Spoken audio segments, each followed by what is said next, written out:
एकछिन इन्ट्रोडक्सन म गराउँछु ल। Hello guys, welcome back to my channel. It's me, Miss Paurel. Today I have a special guest, and are you excited to welcome this special guest, guys? So yeah, here is his special guest. So yep, introduce yourself. हजुर नमस्ते, मेरो नाम चाहिँ थामिएको दाई। Uh-huh. मैले चाहिँ video बनाउनको लागि हजुरलाई सोध्न मन लागेको प्रश्न सोध्न सक्नुहुन्छ। हजुर स्वागत छ।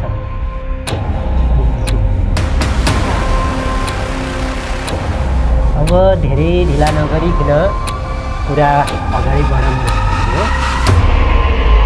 हजुरले आजभोलि के गर्दै हुनुहुन्छ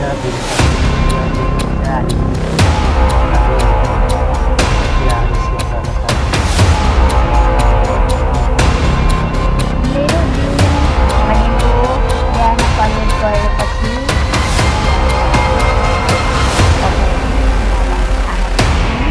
बारीमा गार्डनमा कोर्न जाने अनि होमवर्क गर्ने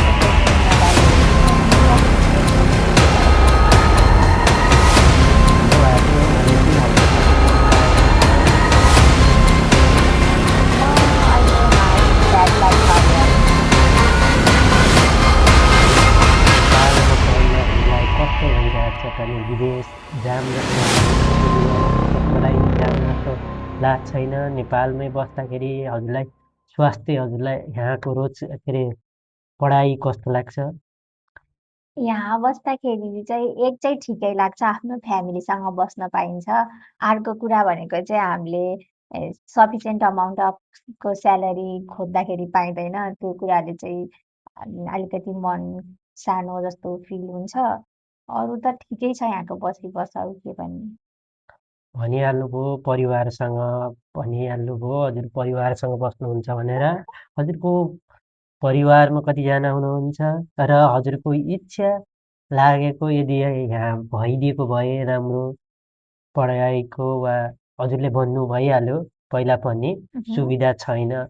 हजुरलाई यदि सुविधा राम्रो भइदिएका भए केमा खानुहुन्थ्यो र यसको मूल कारण चाहिँ के होला? हाम्रो यो शिक्षा र यो सुविधा नपाउनुको मूल कारण चाहिँ हजुरलाई के लाग्छ होला?